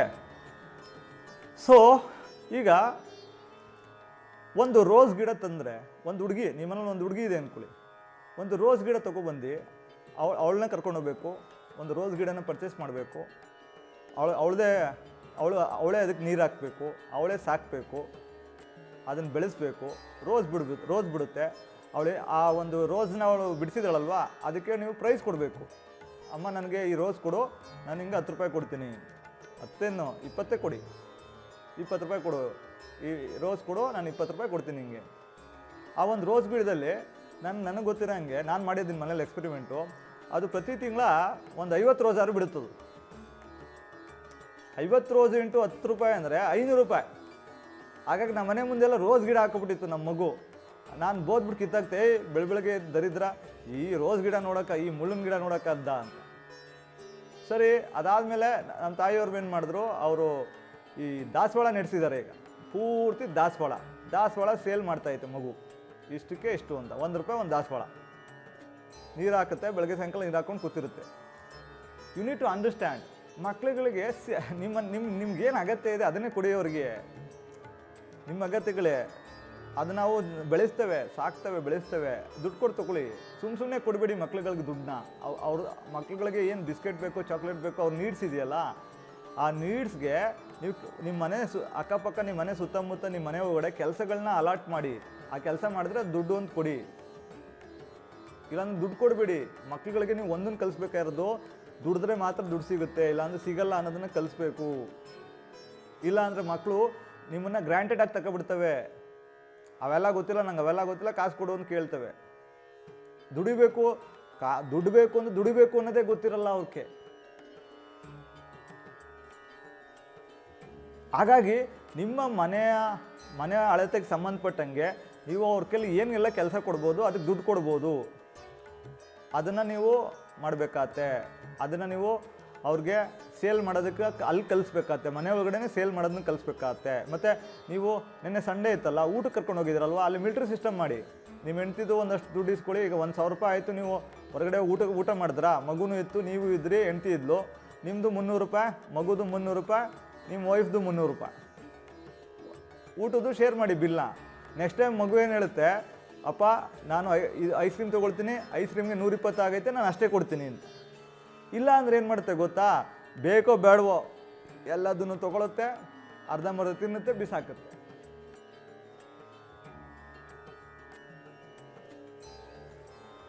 ಯಾವಾಗ ತಾನು ಕಷ್ಟಪಟ್ಟು ದುಡ್ದಂಥ ದುಡ್ಡು, ನಾನು ಅಷ್ಟು ವರ್ಷ ಅಷ್ಟು ತಿಂಗಳು ನೀರು ಹಾಕಿ ಹೂವು ಬೆಳೆಸಿ ಆ ದುಡ್ಡಲ್ಲಿ ನಾನು ಹೆಂಗೆ ಕೊಡಲಿ ನಿನಗೆ ದುಡ್ಡನ್ನ ಅಂತ ಕೇಳುತ್ತೆ. ಅಪ್ಪ ನಾನು ಎಷ್ಟು ಕಷ್ಟಪಟ್ಟಿದ್ದೀನಿ ಊಟ ನೀರು ಹಾಕೋಕ್ಕೆ, ನಾನು ನಿನ್ಗೆ 300 ರೂಪಾಯಿ ಕೊಟ್ಟರೆ, ನನಗೆ ಈ ತಿಂಗಳು ಬಂದಿರೋದೇ 500 ರೂಪಾಯಿ, ನಿನಗೆ 300 ರೂಪಾಯಿ ಕೊಟ್ಟರೆ ನನಗೆ ಇನ್ನು ಉಳಿಯೋದೇ 200 ರೂಪಾಯಿ. 1 ತಿಂಗಳು ಕಷ್ಟಪಟ್ಟಿರೋದಕ್ಕೆ 500 ರೂಪಾಯಿ ಅಂತೆ. ಬರೀ 1 ಅವರ್ಗೆ 300 ಕೊಡಬೇಕಾ? ನಾನು ಕೊಡಲ್ಲ, ನಂಗೆ ಬರೀ ಇಷ್ಟೇ ಸಾಕು ಅಂದ್ಕೊಂಡು ಅಷ್ಟನ್ನು ಮಾತ್ರ ತಿನ್ನುತ್ತದು. ಅದೇ ಪುಕ್ಸಟೆ ಅಂದರೆ ಎಲ್ಲ ಅರ್ಧಂಬರ್ಧ ತಿನ್ನುತ್ತೆ. ಹಾಗಾಗಿ ನೀವು ಫಸ್ಟ್ ಬೇಸಿಕ್ ವಿಚಾರನ ಅರ್ಥ ಮಾಡ್ಕೊಳ್ಳಿ. ನಿಮ್ಮ ಮನೇಲಿ ಮಗು ಇದೆ ಅಂದರೆ ಆ ಮಗುಗೆ ಕಷ್ಟಪಟ್ಟರೆ ಮಾತ್ರ ಸಿಗುತ್ತೆ, ದುಡಿಬೇಕು, ದುಡಿದ್ರೆ ಮಾತ್ರ ದುಡ್ಡು ಬರುತ್ತೆ ಅನ್ನೋದನ್ನು ಕಲಿಸಿ. ಅವಕ್ಕೆ ಅವು ದುಡ್ಡನ್ನ ಇಟ್ಕೊಳ್ಳಿ. ದುಡ್ಡು ಇಟ್ಕೊಂಡಾದ್ಮೇಲೆ ಆ ದುಡ್ಡನ್ನ ಖರ್ಚು ಮಾಡಿಸೋಕೆ ಟ್ರೈ ಮಾಡಿ. ಆವಾಗ ನೀವು ಅವ್ರಗಳದ್ದು ಒರಿಜಿನಲ್ ಫೇಸ್ ನೋಡ್ತೀರಾ. ಮಕ್ಳುಗಳು ಯಾವ ಕಾರಣಕ್ಕೂ ದುಡ್ಡು ಬಿಚ್ಚಲ್ಲ, ನನಗೆ ಅಗತ್ಯ ಇಲ್ಲ ಅವೆಲ್ಲ ಅನ್ನುತ್ತೆ, ನಂಗೆ ಬೇಡ ನಾನು ತಿನ್ನಲ್ಲ ಅನ್ನುತ್ತೆ. ಈಗ ಪುಕ್ಸಟೆ ಸಿಗ್ತಾಯಿತ್ತಲ್ವ, ಹಾಗಾಗಿ ಎಲ್ಲ ತಿಂತವೆ, ತಿಂದ್ಬಿಟ್ಟು ಆರೋಗ್ಯ ಹಾಳಾಗುತ್ತೆ. ಎಲ್ಲಕ್ಕಿಂತ ಹೆಚ್ಚು ಕಲಿಯಲ್ಲ ಮಕ್ಳುಗಳಿಗೆ. ಈಗಿನ ಜನ್ರೇಷನ್ಗೆ ಏನಂದರೆ ದುಡ್ಡು ಕೊಡೋಕ್ಕೆ ATMಗಳಿದೆ. ಇಲ್ಲ ತಂದೆ, ಇಲ್ಲ ತಾಯಿ, ಇಲ್ಲ ಅಜ್ಜಿ, ಯಾವುದೋ ಒಂದು ATM ಇರುತ್ತೆ, ATM ಉಜ್ತಾ ಇರ್ತಾರೆ. ಸಂಪಾದಿಸಬೇಕು ಅನ್ನೋದು ತಲೆನೇ ಓಡಿರಲ್ಲ. ನೀವು ಅರ್ಥ ಮಾಡ್ಕೊಳ್ಳಿ, 30 ವರ್ಷ 25 ವರ್ಷ ಅವಕ್ಕೆ ತಲೆನೇ ಓಡಿಲ್ಲ, ಅದನ್ನು ಕಲಿತೇ ಇಲ್ಲ ಅವು. ಅದು ಹೇಗೆ ಇಮಿಡಿಯೇಟಾಗಿ ಕಲಿಯೋಕ್ಕೆ ಸಾಧ್ಯ? 30 ವರ್ಷ 25 ವರ್ಷ ಅವು ಆ ರೀತಿ ಬೆಳೆಸಿದಿರಿ, ದೊಡ್ಡವಾದ ಮೇಲೆ ಅದೆಂಗೆ ಕಲಿತವವು? ಅದೆಂಗೆ ಕಲಿಯೋಕ್ಕೆ ಸಾಧ್ಯ ಇಮಿಡಿಯೇಟಾಗಿ? ಅದಕ್ಕೆ ಇಷ್ಟೊಂದು ಪ್ರಾಬ್ಲಮ್ಮು. ನಾವು ಫೈನಾನ್ಸ್ ಪ್ರಾಬ್ಲಮ್ಮು. ಬೆಂಗಳೂರಿಗೆ ಹೋಗಿ ನಾನು ಕೂತ್ರೆ ಬರೀ ಇದೇ ಬರುತ್ತೆ, ಇನ್ನೇನು ಬರಲ್ಲ. Finance problem. ಎಲ್ಲಿಂದ ಬಂತು ಪ್ರಾಬ್ಲಮ್ಮು? ಜಾಸ್ತಿನೇ ಸಿಗ್ತಾಯಿತ್ತಲ್ಲಪ್ಪ ದುಡ್ಡು, ಜಾಸ್ತಿ ಸಿಕ್ಕಿದ್ರೂ ಪ್ರಾಬ್ಲಮ್ಮೇ. ಯಾಕಂದರೆ they don't know how to manage. ಕಲಿಸೇ ಇಲ್ವಲ್ಲ, ಮ್ಯಾನೇಜ್ ಮಾಡೋದು ಹೇಗೆ ದುಡ್ಡನ್ನ ಅನ್ನೋದು ಕಲಿಸಿಲ್ಲಲ್ಲ. ಕಲಿಸಿಲ್ಲ. ನಮ್ಮ ಹುಡ್ಗಂಗೆ ಒಬ್ಬಂಗೆ ದುಡ್ಡು ಲೆಕ್ಕ ಹಾಕು ಅಂತ ಕೊಟ್ಟೆ, ಮಹೇಶಂಗೆ ದುಡ್ಡು ಲೆಕ್ಕ ಹಾಕು ಅಂತ. ಅದು ಸ್ವಲ್ಪ ಒಂದು 3 ಲಕ್ಷ ದುಡ್ಡಿತ್ತು. ಸರಿ ಲೆಕ್ಕ ಆಗ್ತಾ ದುಡ್ಡ 2 ಲಕ್ಷದ ಎಷ್ಟೈತೆ, 2 ಲಕ್ಷ ಎಷ್ಟೋ ಅಂದ. ನಾನು ಫೋನ್ ಮಾಡಿ ಹೇಳಿದೆ, ಅಲ್ಲಪ್ಪ ನೀವು 3 ಲಕ್ಷ ಕೊಟ್ಟಿದ್ದೀನಿ ಅಂತೀರಿ, ನಮ್ಮ ಹುಡುಗ ಹೇಳ್ತಾವನೆ 2,89,000 ಅದೇ ಅಂತ, ಇನ್ನು 11,000 ಎಲ್ಲೋಯ್ತು ಅಂತ. ಸರಿ ಬಿಡಿಗುರುವೆ ಚೆಕ್ ಮಾಡ್ತೀನಿ ಅಂತ ಅವರಂತು. ಸರಿ ಅಂದ್ಬಿಟ್ಟು ನೆಕ್ಸ್ಟ್ ಬೆಳಗ್ಗೆ ಋಷಭ್ ಬಂದರು. ಋಷಭ್ ಹೇಳಿದೆ ಕಟ್ಬಿಡಪ್ಪ ಅಂತ. ಅವರು ಎಲ್ಲ ಎಣಿಸಿದ್ರು, ತಗೊಂಡೋಗಿ ಕಟ್ಟಿದ್ರು. ಅವನಿಗೆ ದುಡ್ಡು ಎಣಿಸ್ಬೇಕಾದ್ರೆ ಎಣಿಸೋದು ಗೊತ್ತಾಗಿಲ್ಲ ಅವನಿಗೆ. ಜಾಸ್ತಿ ದುಡ್ಡು ಕೊಟ್ಟಾಗ್ಲೂ ಕೂಡ ಎಣಿಸ್ಬೇಕಾದ್ರೆ ಗೊತ್ತಾಗ್ದಾನೆ 11,000 ಕಡಿಮೆ ಲೆಕ್ಕ ಹಾಕಿದ್ದಾನೆ. ನಾನು ನಿಮ್ಗೆ ಏನಕ್ಕೆ ಎಕ್ಸಾಂಪಲ್ ಕೊಡ್ತಾ ಇದ್ದೀನಿ ಅಂದರೆ, ಮಕ್ಳಿಗೆ ಕಲಿಸಿಲ್ಲ, ದುಡ್ಡು ಎಣಿಸೋದನ್ನು ಕಲಿಸಿಲ್ಲ ಹಾಳಾದವರು. ಕೂರ್ಸ್ಕೊಂಡು ಹೇಳ್ಬೇಕಲ್ವ, ಅಪ್ಪ ಈಗ ದುಡ್ಡು ಎಣಿಸೋದಕ್ಕೆ ಒಂದು ಟೆಕ್ನಿಕ್ ಐತೆ, ಇಲ್ಲಾಂದ್ರೆ ಅಂಟ್ಕೊಬಿಡ್ತವೆ ದುಡ್ಡುಗಳು.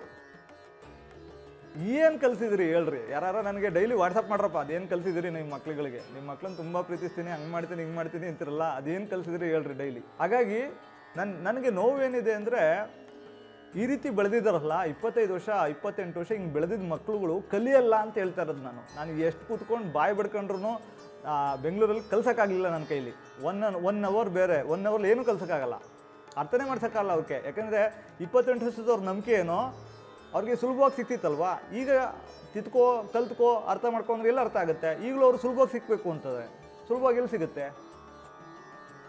ಹಾಗಾಗಿ ನಾನು ನಿಮಗೆಲ್ಲ ಹೇಳ್ತೀನಿ, ನಿಮ್ಮ ಮನೆಯಲ್ಲಿ ಗಂಡು ಮಕ್ಕಳಿದ್ರೆ ಅವ್ರಿಗೆ ಕೆಲಸಗಳು ಫಿಕ್ಸ್ ಮಾಡಿ, ಆ ಕೆಲಸಕ್ಕೆ ದುಡ್ಡು ಕೊಡಿ.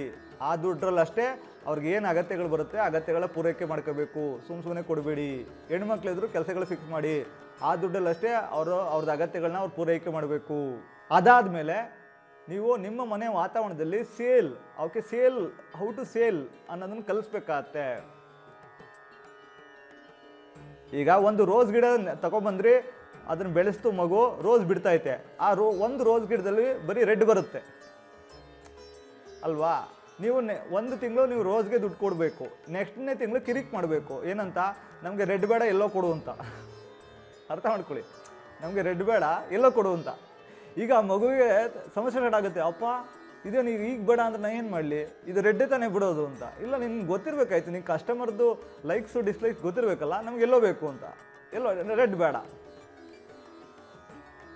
ಆಗ ಮಗು ಕನ್ವಿನ್ಸ್ ಮಾಡೋಕ್ಕೆ ಸ್ಟಾರ್ಟ್ ಮಾಡುತ್ತೆ. ಓಕೆ, ಈಗ ಅಷ್ಟು ಕೊಡಬೇಡಿ ದುಡ್ಡನ್ನ, ಇಷ್ಟು ಕೊಡಿ ಅಂತ. ನಮ್ಗೆ ಬೇಡ, ಓಕೆ ಇಷ್ಟು ಕೊಡಿ. 500 ರೂಪಾಯಿ ಕೊಡೋ ಜಾಗಕ್ಕೆ 100 ರೂಪಾಯಿ ಕೊಡೋದಿರುತ್ತೆ. ಮತ್ತೆ ಹೋಗಿ ಅದು ಎಲ್ಲೋ ತಗೊಂಬಂದು ಎಲ್ಲೋ ನೆಟ್ಟಬೇಕು, ಎಲ್ಲೋ ನೆಟ್ಟು ಬೆಳೆಸ್ಬೇಕು. ಆಗ ಆ ಮಗು ಏನು ಮಾಡುತ್ತೆ ಗೊತ್ತಾ? ನೆಕ್ಸ್ಟ್ ಏನಾರ ವೈಟ್ ಕೇಳ್ಬಿಟ್ರೆ, ವೈಟ್ ಒಂದಿರಲಿ, ಎಲ್ಲೋ ಒಂದಿರಲಿ, ಇನ್ನೊಂದಿರಲಿ ಅಂದ್ಬಿಟ್ಟು 5 ಗಿಡ ತಗೊಬಂದು ನೆಟ್ಟುತ್ತೆ.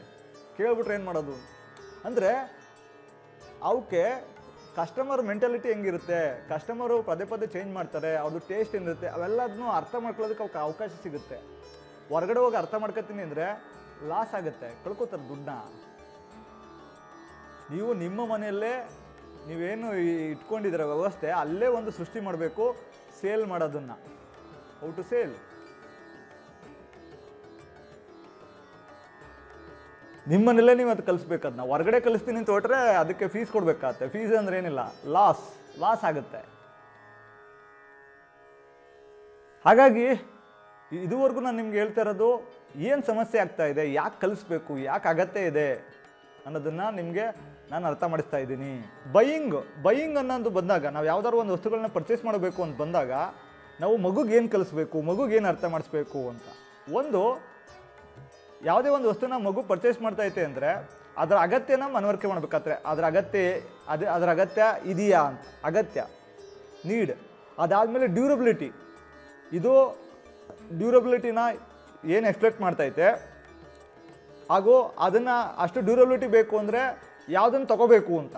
ಈಗ ಉದಾಹರಣೆಗೆ ಒಂದು ಡ್ರೆಸ್ ತಗೋಬೇಕು ಅಂದರೆ ಆ ಡ್ರೆಸ್ಸು ನಿಮಗೆ ಎಷ್ಟು ವರ್ಷ ಬೇಕು? ನನಗೆ ಒಂದು 4 ವರ್ಷ ಬೇಕು. ಒಂದು ಶೂ ತೊಗೋಬೇಕು ಅಂದರೆ ನಿನಗೆ ಎಷ್ಟು ವರ್ಷ ಬೇಕು? 1-2 ವರ್ಷ ಬೇಕು. 2 ವರ್ಷ ಬೇಕು ಅಂದರೆ ನೀನು ಬಾಟಾದಲ್ಲಿ ಹೋಗು. ಸರಿ, ನಿನಗೆ ಎಷ್ಟು ವರ್ಷ ಬೇಕು? ನನಗೊಂದು 3 ತಿಂಗಳು ಸಾಕು, ಅಥವಾ ಇದು ಡ್ಯಾನ್ಸ್ ಪ್ರೋಗ್ರಾಮ್ ಸಾಕು, ಹಂಗಾರೆ ಫುಟ್ಪಾತಲ್ಲಿ ಹೋಗಿ ತಗೋ.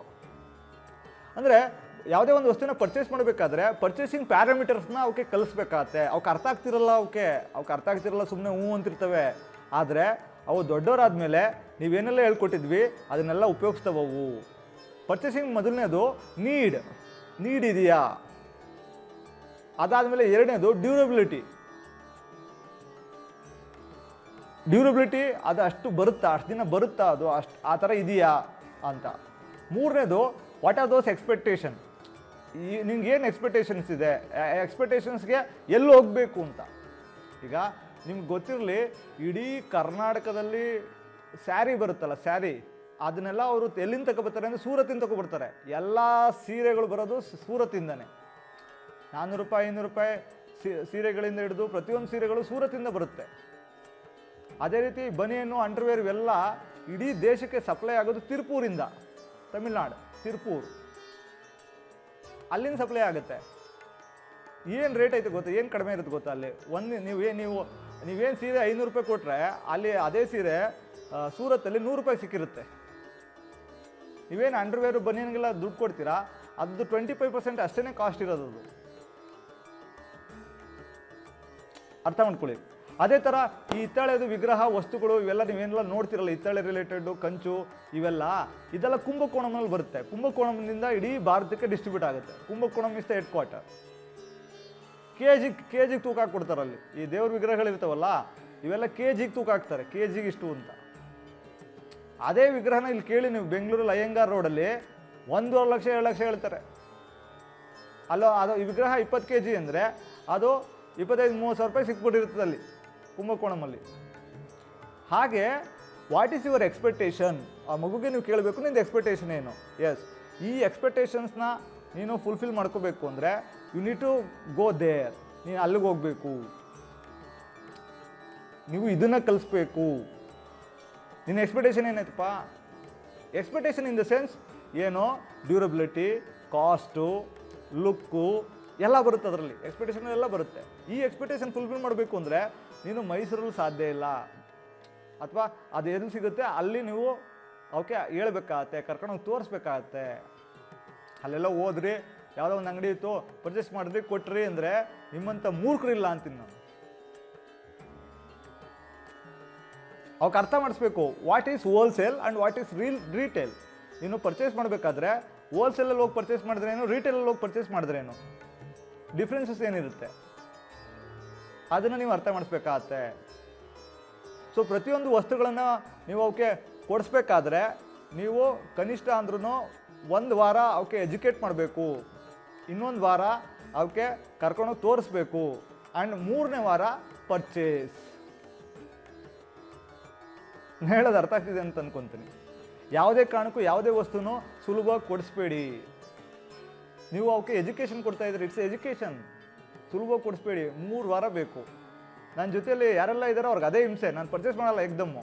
ಈಗ ನಾನು ಒಂದು ವಾಷಿಂಗ್ ಮಷಿನ್ ತರಬೇಕಾಯಿತು, ನಾನು 3 ವಾರದಿಂದ ವಾಷಿಂಗ್ ಮಷಿನ್ ಬಗ್ಗೆ ಕೂತ್ಕೊಂಡು ಸ್ಟಡಿ ಮಾಡಿ ಎಲ್ಲ ಮಾಡಿ 3ನೇ ವಾರದಲ್ಲಿ ಪರ್ಚೇಸ್ ಮಾಡಿದ್ದೀನಿ. ಅದು ಪರ್ಚೇಸ್ ಮಾಡಿರೋದೇನೋ zero down payment and everything is zero. You need to understand. ಆ ಥರದ್ದಿದೆ, ವ್ಯವಸ್ಥೆಗಳಿದೆ. ಆದರೆ ನಾವು ಹುಡ್ಕಲ್ಲ, ಯಾಕಂದರೆ ಅದನ್ನು ಕಲಿಸೇ ಇರಲ್ವಲ್ಲ. ಇನ್ಫ್ಲುಯೆನ್ಸಸ್ ಮಾರ್ಕೆಟಲ್ಲಿ ಯಾವುದೇ ಒಂದು ವಸ್ತುಗಳನ್ನ ಪರ್ಚೇಸ್ ಮಾಡಬೇಕಾದ್ರೆ ಒಂದು ಅಂಗಡಿಗೆ ಹೋಗಿ ಆ ಸೇಲ್ಸ್ಮ್ಯಾನ್ ಇನ್ಫ್ಲುಯೆನ್ಸ್ ಮಾಡಿಬಿಡ್ತಾನೆ. ಇಲ್ಲ ಅಂದರೆ ನಿಮಗೆ ಟಿ ವಿಲಿ ಬರೋ ಸೆಲೆಬ್ರಿಟಿಗಳು ಇನ್ಫ್ಲುಯೆನ್ಸ್ ಮಾಡ್ತಾರೆ. ಆ ಇನ್ಫ್ಲುಯೆನ್ಸ್ಗೆ ಒಳಗಾಗಿ ನೀವು ಹೋಗಿ ಪರ್ಚೇಸ್ ಮಾಡ್ತೀರಾ, ಅವಕ್ಕೆ ಅಷ್ಟು ಮೌಲ್ಯನೇ ಇರಲ್ಲ. ಅದಕ್ಕೆ ಅಷ್ಟು ಮೌಲ್ಯ ಇರಲ್ಲ ಅವಕ್ಕೆ. ಈಗ ನೀವೇನೆಲ್ಲ ಮಿಕ್ಸಿಗಳು ಪರ್ಚೇಸ್ ಮಾಡ್ತೀರಲ್ಲ, ನಿಮಗೆ ಗೊತ್ತಿರಲಿ, ಯಾವುದೇ ಮಿಕ್ಸಿ ತಗೊಳ್ಳಿ ಅದ್ರ ಕಾಸ್ಟ್ ಬಂದು 1,000 ಅಷ್ಟೇ. ನೀವು ಕೊಡೋದು ಎಷ್ಟು? 4,500 5,000. ಡಬ್ಬ ಚೇಂಜ್ ಆಗಿರುತ್ತೆ, ಹೆಸರು ಹಾಕಿರ್ತಾನೆ ಅಷ್ಟೇ. ಕಾಸ್ಟ್ ಅದಕ್ಕೆ ಅಷ್ಟೇ 1,000. ನೀವು ಈಗೇನು ಬಿಸ್ಕೆಟ್ ತಿಂತೀರಲ್ಲ, ಎಲ್ಲ ಬಿಸ್ಕೆಟ್ಗಳು ಮ್ಯಾನುಫ್ಯಾಕ್ಚರ್ ಆಗೋದೇ ಹೈದರಾಬಾದಿಂದ. ನೀವು ಮಕ್ಳುಗಳಿಗೆ ಪರ್ಚೇಸ್ ಮಾಡಬೇಕಾದ್ರೆ ಪರ್ಚೇಸ್ ಪ್ಯಾರಾಮೀಟರ್ಸ್ನ ಇಟ್ಕೊಂಡು ಆ ಪ್ಯಾರಾಮೀಟರ್ಸ್ನ ನೀವು ಫಸ್ಟ್ ಎಕ್ಸ್ಪ್ಲೈನ್ ಮಾಡಬೇಕಾಗತ್ತೆ. ಅದಾದಮೇಲೆ ಎಕ್ಸ್ಪೀರಿಯೆನ್ಸ್ ಮಾಡಿಸ್ಬೇಕಾದ್ರೆ ಕರ್ಕೊಂಡೋಗಿ, ಆ್ಯಂಡ್ 3ನೇ ವಾರದಲ್ಲಿ 3rd ಲೆವೆಲಲ್ಲಿ ನೀವು ಅದನ್ನು ಪರ್ಚೇಸ್ ಮಾಡಬೇಕಾಗತ್ತೆ. ಈಗ ಪ್ರತಿಯೊಂದು ವಸ್ತುಗಳ ಬಗ್ಗೆ ಅವಕ್ಕೆ ನೀವು ಪರ್ಚೇಸ್ ಮಾಡಿಸಿದಾಗ ಏನಾಗುತ್ತೆ, ಅವು ನೆಕ್ಸ್ಟು ಅದೇ ರೀತಿ ಪರ್ಚೇಸ್ ಮಾಡ್ತವೆ. ಆ ರೀತಿ ಪರ್ಚೇಸ್ ಮಾಡಿದಾಗ ನೀವು ನಿಮ್ಮ ಸಿಟಿ ಒಳಗಡೆ ಈ ರೀತಿ ಕಲಿಸಿದ್ರೆ ಅವ್ರು ದೊಡ್ಡವರಾದ್ಮೇಲೆ ಸಿಟಿ ಬಿಟ್ಟು ಹೋಗಿ ರೆಡಿ ಇರ್ತಾರೆ. ಅವ್ರು ದೊಡ್ಡವರಾದ್ಮೇಲೆ ದೇಶ ಬಿಟ್ಟು ಹೋಗಿ ಪರ್ಚೇಸ್ ಮಾಡ್ಕೊಂಡು ತಗೊಂಬಂದು ಸೇಲ್ ಮಾಡ್ತಾರೆ. ಯಾರು ತುಂಬ ಅದ್ಭುತವಾಗಿ ಪರ್ಚೇಸ್ ಮಾಡೋದು ಗೊತ್ತಿರುತ್ತಲ್ಲ, ಅವರು ಅದ್ಭುತವಾಗಿ ಸೇಲ್ ಮಾಡೋಕ್ಕೆ ಸಾಧ್ಯ ಇರುತ್ತೆ. ಹಾಗಾಗಿ ನಾನು ನಿಮ್ಗೆ ಹೇಳ್ತಾ ಇರೋದು, ಪರ್ಚೇಸ್ ಮಾಡೋದನ್ನು ಅದ್ಭುತವಾಗಿ ನೀವು ಕಲಿಸ್ಬೇಕು. ಅವಕ್ಕೆ ತುಂಬ ಪೇಷನ್ಸ್ ಬೇಕು ಮಾತ್ರ. ಇದಕ್ಕೆ ತುಂಬ ಪೇಷನ್ಸ್ ಬೇಕು. ಮಕ್ಕಳು ಸಾಕೋದು ಅಂದರೆ ತುಂಬ ತಾಳ್ಮೆ ಇರಬೇಕು. ಅವು ಕಲೆ ಕಡೆ ಇರ್ತವೆ, ಕೋಪ್ರೇಟ್ ಮಾಡ್ತವೆ. ಗೊತ್ತಿರಲಿಲ್ಲ ನಿಮಗೆ, ಮಕ್ಕಳಷ್ಟು ಒಂದು ಬ್ರಿಲಿಯಂಟ್ ಇನ್ಯಾರೂ ಇಲ್ಲ, ಕೋಪ್ರೇಟ್ ಮಾಡ್ತವೆ. ಆದರೆ ನಿಮಗೆ ತಾಳ್ಮೆ ಇಲ್ಲ.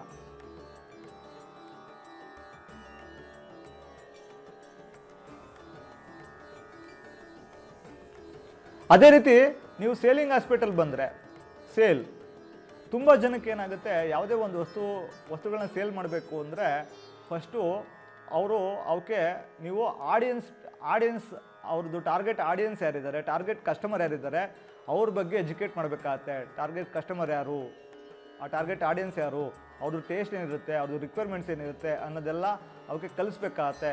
ಅವಕ್ಕೆ ಕಲಿಸಿ ಅದ್ರ ಬೇಸ್ ಮೇಲೆ ಅವರು ಪರ್ಚೇಸ್ ಮಾಡಬೇಕಾಗತ್ತೆ. ಅರ್ಥ ಮಾಡ್ಕೊಳ್ಳಿ. ಒಂದು ಕಾಲೇಜ್ ಪಕ್ಕ ನಿಮ್ಮದು ಬಟ್ಟೆ ಶೋರೂಮ್ ಇದೆ ಅಂದರೆ ಅಲ್ಲಿ ಬರೋರೆಲ್ಲ ಕಾಲೇಜ್ ಹುಡುಗಿರು ಇರ್ತಾರೆ. ಕಾಲೇಜ್ ಹುಡುಗಿರಿಗೆ ಕೇಳೋದೇನು ಡ್ರೆಸ್ಸು, ಅದು ಡ್ರೆಸ್ ಏನು ಕಾಲೇಜ್ ಹುಡುಗಿರಿಗೆ ಕೇಳೋದು ಅವ್ರಿಗೆ ಶೋ ಅಪ್ ಮಾಡಂಗಿರಬೇಕು, ಕಡಿಮೆ ರೇಟ್ ಇರಬೇಕು. ಅರ್ಥ ಆಯ್ತಲ್ಲ? ಅಲ್ಲಿ ಸ್ಯಾರಿ ವರ್ಕೌಟ್ ಆಗಲ್ಲ, ಅಲ್ಲಿ ಬ್ಲೌಸ್ ಪೀಸ್ ವರ್ಕೌಟ್ ಆಗಲ್ಲ. ಹಾಗೆ ನೀವು ಯಾವುದೇ ಒಬ್ಬ ವ್ಯಕ್ತಿನ ಸೇಲ್ ಮಾಡಬೇಕು ಅಂದರೆ ಅವನು ಫಸ್ಟೇ ಟಾರ್ಗೆಟ್ ಆಡಿಯನ್ಸ್ ಯಾರು, ಅವ್ರ ಟೇಸ್ಟ್ ಏನಿರುತ್ತೆ, ಅವ್ರ ಲೈಕ್ಸ್ ಏನಿರುತ್ತೆ, ಡಿಸ್ಲೈಕ್ಸ್ ಏನಿರುತ್ತೆ, ಅವ್ರ ರಿಕ್ವೈರ್ಮೆಂಟ್ಸ್ ಏನು ಅಂತ ಗುರುತಿಸ್ಕೊಂಡು ಅದು ತಕ್ಕಾಗ ಅವನು ಪರ್ಚೇಸ್ ಮಾಡ್ಕೊಂಡು ತರಬೇಕಾಗತ್ತೆ.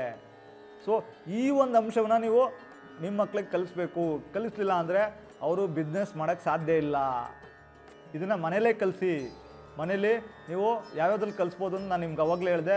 ಹೂವು ನಿಮ್ಮ ಮನೆ ಮುಂದೆ ಪಾಟ್ಗಳಿದ್ರೆ ಹೂವು ಬೆಳೆದು ನೀವು ಕಲಿಸ್ಬೋದು ಸೇಲ್ ಬಗ್ಗೆ. ಅದಾದಮೇಲೆ ನಿಮ್ಮ ಮಗು ಏನಾರು ಸ್ವಲ್ಪ ದೊಡ್ಡದಿದ್ರೆ ಚಪಾತಿ ಮಾಡು ಅಂತ ಹೇಳ್ಬೋದು. ಪಾಪ ಚಪಾತಿ ಮಾಡೋ, ನಿನ್ನ ಚಪಾತಿಗೆ 10 ರೂಪಾಯಿ ಕೊಡ್ತೀನಿ ಅಂತ. ಅದು ನೀಟಾಗಿ ಚಪಾತಿ ಮಾಡಿ ತಗೊಂಬಂದು ಇಟ್ಟರೆ ಅದಕ್ಕೆ 10 ರೂಪಾಯಿ ಕಾಸ್ಟ್. ನೀವು ಮಕ್ಳುಗಳಿಗೆ ಅವ್ರು ಕೆಲಸ ಏನೈತೆ ಅದನ್ನು ಹುಡುಕಿ ಕೊಟ್ಟು ಕೆಲಸಕ್ಕೂ ದುಡ್ಡು ಕೊಡಿ, ಮತ್ತು ಸೇಲ್ ಮಾಡೋದಕ್ಕೆ ಅವಕ್ಕೆ ನಿರ್ದಿಷ್ಟವಾದ ವಿಚಾರಗಳನ್ನ ಕಲಿಸಿ ಅದನ್ನು ನಿಮಗೆ ಸೇಲ್ ಮಾಡಲಿ, ದುಡ್ಡು ಕೊಡಿ. ಆ ದುಡ್ಡಲ್ಲಿ ಅವ್ರ ರಿಕ್ವೈರ್ಮೆಂಟ್ನ ಫುಲ್ಫಿಲ್ ಮಾಡ್ಕೋಬೇಕು. ಆ ರೀತಿ ವ್ಯವಸ್ಥೆ ಮಾಡಿ. ಇಲ್ಲ ಅಂದರೆ ಮುಂದೆ ಬರ್ತಕ್ಕಂಥ ದಿನಗಳಲ್ಲಿ ಅವರು ದುಡ್ದಿರೋ ದುಡ್ಡನ್ನು ಉಳಿಸ್ಕೊಳ್ಳೋಕೆ ಸಾಧ್ಯ ಇಲ್ಲ. ಯಾಕಂದರೆ ಬೈ ಮಾಡೋದ್ರ ಬಗ್ಗೆ ಗೊತ್ತಿಲ್ಲ ಅವ್ರಿಗೆ. ಮತ್ತು ಅವರು ಏನಾರ ಬಿಸ್ನೆಸ್ ಮಾಡ್ತೀನಿ ಅಂತ ಹೊಟ್ರೆ ಅವ್ರಿಗೆ ಸೇಲ್ ಮಾಡೋದು ಗೊತ್ತಿರಲ್ಲ. ಸೇಲ್ ಅಂದ್ರೇ ಫಸ್ಟು ಕಸ್ಟಮರ್ನ ನೀವು ಟಾರ್ಗೆಟ್ ಮಾಡಬೇಕಾಗತ್ತೆ. ನಿಮ್ಗೆ ಯಾವ ರೀತಿ ಕಸ್ಟಮರ್ ಬೇಕು, ಯಾವ ರೀತಿ ಆಡಿಯನ್ಸ್ ಬೇಕು ಅಂತ ನೋಡಿ ಟಾರ್ಗೆಟ್ ಮಾಡಿ ಸೆಲೆಕ್ಟ್ ಮಾಡಿ ಅವ್ರಿಗೆ ಬೇಕಾಗಿರೋದನ್ನ ತಂದಿಡಬೇಕಾಗತ್ತೆ. ಹಾಗೂ ಅವ್ರನ್ನ ರೀಚ್ ಮಾಡಬೇಕಾಗತ್ತೆ. ಇಲ್ಲಿ ಏನಾಗ್ತೈತೆ, ಸೇಲಲ್ಲಿ ಎಲ್ಲರೂ ಫೇಲ್ ಆಗ್ತಾರೆ. ಸೇಲಲ್ಲಿ ಯಾಕೆ ಫೇಲ್ ಆಗ್ತಾರೆ ಅಂದರೆ ಅವ್ರಿಗೆ ಮನ್ಸಿಗೆ ಏನು ಬರುತ್ತೆ ಅದನ್ನು ತಂದ್ಬಿಟ್ಟಾಗ ಅದನ್ನು ಸೇಲ್ ಮಾಡೋಕ್ಕೆ ಸಾಧ್ಯ ಇಲ್ಲ. ಯಾಕಂದರೆ ಅವ್ರು ಯಾವ ಆಡಿಯನ್ಸ್ನ ರೀಚ್ ಮಾಡಬೇಕು, ಯಾವ ಥರದ ಕಸ್ಟಮರ್ನ ಅವರು ರೀಚ್ ಮಾಡಬೇಕು ಅನ್ನೋದನ್ನ ಅವರು ಗೊತ್ತೇ ಇರಲ್ವಲ್ಲ. ಹಾಗಾಗಿ ಯಾವುದೇ ಒಂದು ಅಂಗಡಿಗೆ ಹೋಗಿ, ಯಾವುದೇ ಒಂದು ಶಾಪ್ಗೆ ಹೋಗಿ ಸಿಕ್ಕಾಬಿಟ್ಟೆ ವೇಸ್ಟ್ ಆಗಿರೋದು ತುಂಬ ಐತೆ ಅವ್ರ ಹತ್ರ.